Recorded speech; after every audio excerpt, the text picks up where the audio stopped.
For more on this, we first are joined in the Beijing studio by Mr. Teng Jianjun, who is the director of the Center for Arms Control of the China Institute of International Studies. Welcome back, sir, to our program. First of all, what do you make of this shifting attitudes coming from the U.S. side? At the very beginning, they did not admit it, and then the statements become ambiguous until now.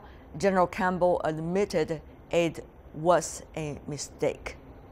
Actually, the change by the United States gave a very tricky, answer to the bombardment on the hospital on last Saturday. As we have witnessed, I think there has been a heated, fighting between Taliban militants and the Afghan security forces there. So, at the first, time when the bombardment happened, the local policeman said this is actually a strike by the U.S. Aircraft on the suspicious militants in the hospital, and 16 militants were killed. The first report actually from the local police station, and then they changed their words, saying this is actually collateral damage to the strike on the Taliban militants. And then the latest, as we just saw, the General Campbell. So from this changing attitude, what do you take? What do you take from these changing attitudes coming from this the US? Is a very confused question. How can you give a very clear-cut answer to the bombardment, intentionally or unintentionally? So this is actually a very tricky issue the United States is facing now. Well, I guess the investigation at least should be able to tell a lot of the stories, but the investigation is still going on, and it's internal investigation within the U.S. military. So let's also go to Hague in the Netherlands. We have Dr. Leo Sanga, who is the head of the Rule of Law program at the Hague Institute for Global Justice. Dr. Sanga, welcome to our program. My question for you is very clear. Médecins Sans Frontières, Doctors Without Borders, are saying this is exactly the war crime.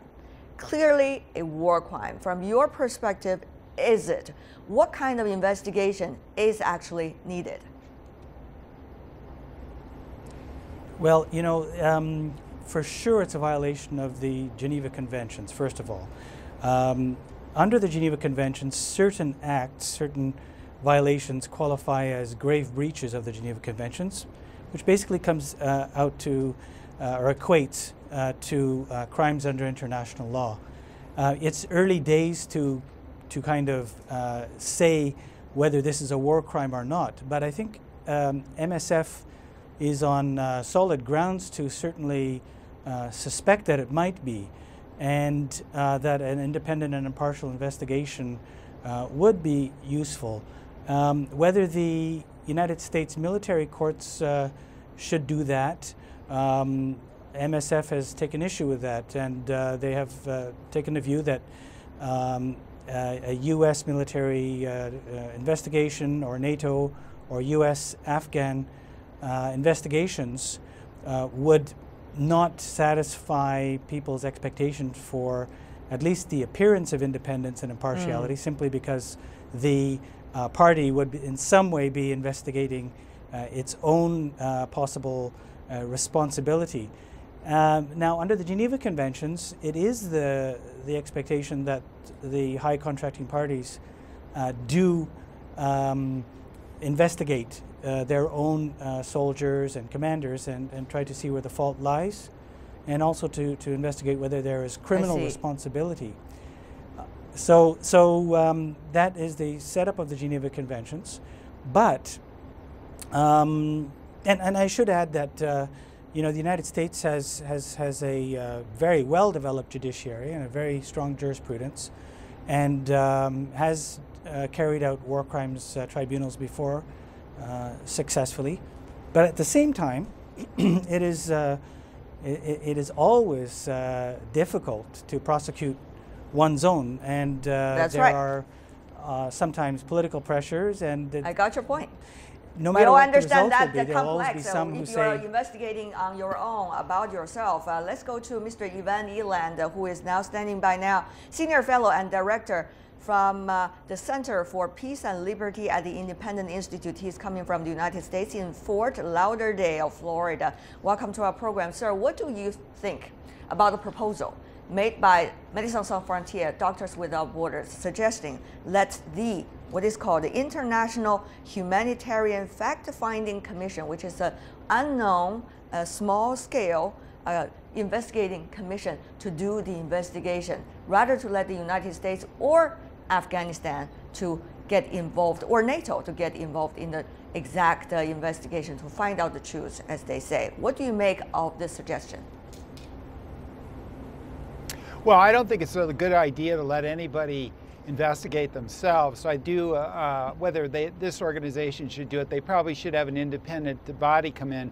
The United States can go ahead and investigate it and see what they come up with, but the shifting stories are a little bit suspicious. Now, I'm not alleging here that the United States military intentionally torched a hospital, because I don't really think they have an incentive to do that, since they're trying to stabilize the country, and that helps stabilize the country. Medical, non-governmental organizations doing charity work and humanitarian work there actually helps them to do that. So I'm not sure it would be in their interest to do it. But I think the same standard should apply to Russia and Ukraine, because I don't think they intentionally shot down that passenger aircraft. Is that a war crime? The Ukrainian government had let it go through a war zone. Things do happen in wars, and I think this has been a terrible mistake. And yes, a lot of times when you're in combat, you get they get a call. May I just say? May I just jump in if you can? Calling in, but may I just jump in if I can? Doctors Without Borders said it very clearly in their statement. The building, the one that was destroyed by the airstrike, was struck, in fact, 4 to 5 times within 15 minutes. Days before, they were already notifying both the U.S. side and the Afghan side with records on about the existence of this hospital. In fact, this hospital is, as they call, a high-tech hospital. It's not a bush hospital. Everybody could see it, and it's been there since the year 2014. In fact, it's already conducted 6,000 surgical operations and already bringing in 120,000 medical consultations. So enormous amount of work has been done in that hospital, which has been existing there for quite a long time, even though the decision seemed to be illogical to strike a civilian hospital. But that is being done, and that has been done several times. So may I follow up with you, Mr. Eland? Can we just, as the Médecins Sans Frontières worried about, dismiss this case as once again a collateral damage, consequence of war? What can we do about it? Well, I think that's what I was getting to. I mean, they did certainly let the military know that they were a hospital, but sometimes in warfare things get confusing. Warfare is chaotic, and the repeated attacks. If you think it's a different target, you're going to attack it until it's dead, right? And that's what they did apparently. So, but they may have had the wrong target. It's a terrible mistake, and I think it should be thoroughly investigated. But I don't think we can jump to the assumption that the United States military did this on purpose. Whether we can conclude that it is being done on purpose or not, it has to do with the investigation. Once again, I need to come back to you, Dr. Sangha in The Hague. We have seen evidences coming from Médecins Sans Frontières, and they want to bring this up to the International Criminal Court about accusing this as a war crime. What is the likely procedure? What the likely procedure should be at this moment? And do we have any previous case studies that could help us to bring some light to investigations like this case? Well, first of all, I want to make clear that one kind of investigation does not preclude the others. So I think it's important that the U.S. and the Afghans investigate, and NATO and the Justice Department. So those 3 investigations should continue. But that does not preclude, for example, the International Humanitarian Fact-Finding Commission, which, although it's never been used, I think would be a very good idea to use it. And that is run by the International Committee of the Red Cross. And I think it's a wonderful opportunity for the United States to show that it has nothing to hide. It's a mistake. They said it's a mistake, and not that there was any intention, and that they want a full and frank and impartial inquiry. So I think it's an opportunity for the United States to show that it has all the goodwill and that it respects the international rule of law and the Geneva Conventions, which it has a good record in general of doing that. But on this particular instance, obviously something went wrong, seriously wrong, and it raises a number of questions. For example, why was the United States taking instructions, if that's what it was, from the Afghan authorities, and why after the MSF were apparently phoning Washington and Kabul, the military authorities, saying that you're bombing our hospital and that there are no combatants here, why did the attacks continue? And apparently, according to MSF, the United States forces had clear GPS coordinates and should have known better. And now, this doesn't go to intention. I think Mr. Eland is quite right that they don't gain anything from this. It's highly embarrassing. Right. But something's gone wrong in the command and control. Let's talk about the command and control. Somebody's responsible for a serious violation of the Geneva Convention. Let's talk about command and control. Mr. Eland, shed some light for us about the investigation, possibly even for internal processes within the U.S. military. What kind of investigation process cases such as this need to go through within the U.S. military at this moment? When General Campbell talking about it is a decision made by the chain of command of the U.S. military, then what kind of investigation should be done?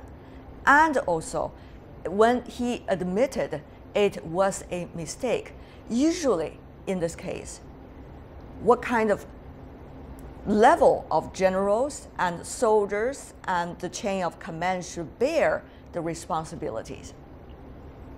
Mr. Eland. Well, I think they're having the U.S. military is investigating, NATO and is investigating, and I've also heard the Justice Department, the U.S. Justice Department, a civilian group of investigators will be investigating, and that should be a little bit more independent. But I wouldn't be satisfied there. I would want some sort of a international, impartial investigation, I think. And I think if the U.S. probably can benefit from that if it was truly a mistake, and I think it probably was, but we'll have to see what they say. Now, the problem, I think, is with intelligence and command and control.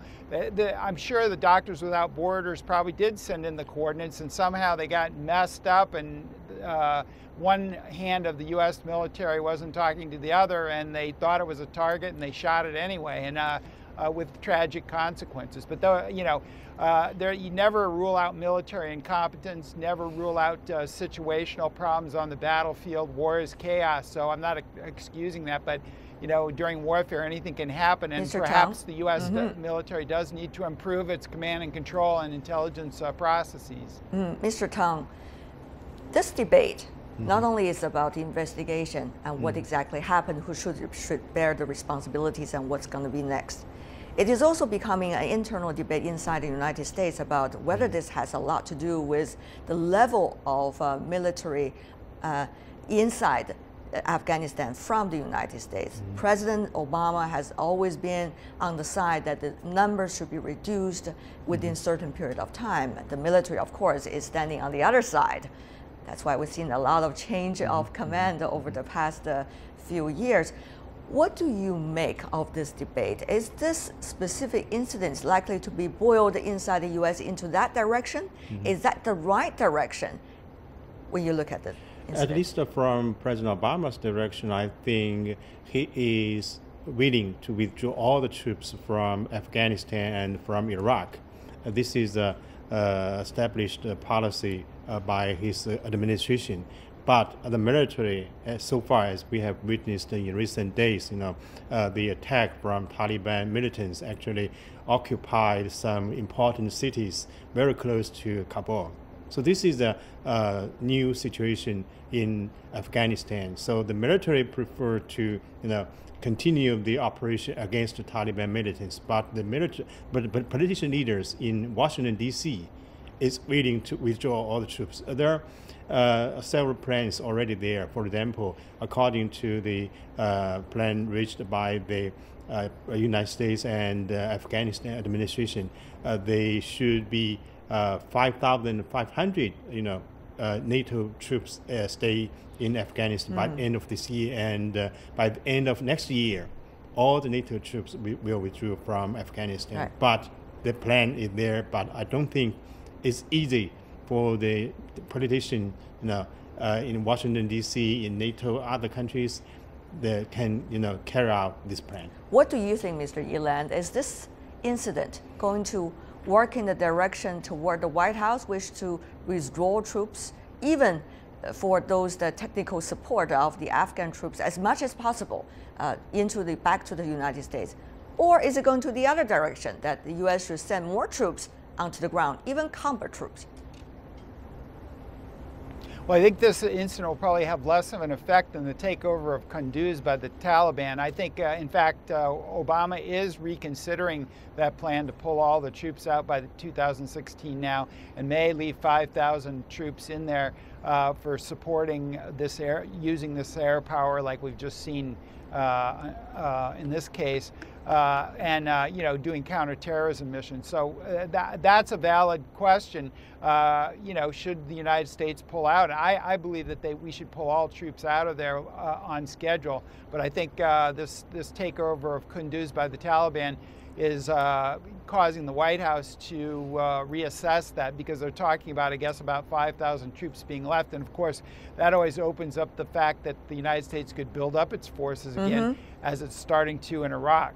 All right. And Dr. Sangha, we only have 30 seconds left. 30 seconds. May I have your opinion? From now on, the investigation likely to proceed within the United States military and also from outside as well. What kind of time frame should we really look at? Without a time frame, are we going to really get any result? Well, it's going to take as long as it takes to get the facts, but there's a lot of information already out there. There's fairly clear information. The United States has already admitted that it did attack the hospital, that it was a mistake. And I think with all cooperation of all parties, I think it could be done sooner rather than later. All right. That's what I would say about time frame. I see. Leo Sangha, Ivan Eland, and Lyle also... Sangha, yeah, that's it. All right. And Mr. Teng Jinxuan, thank you so much, gentlemen, for being with us. This is a critical issue, of course, facing the international community. Thank you very much.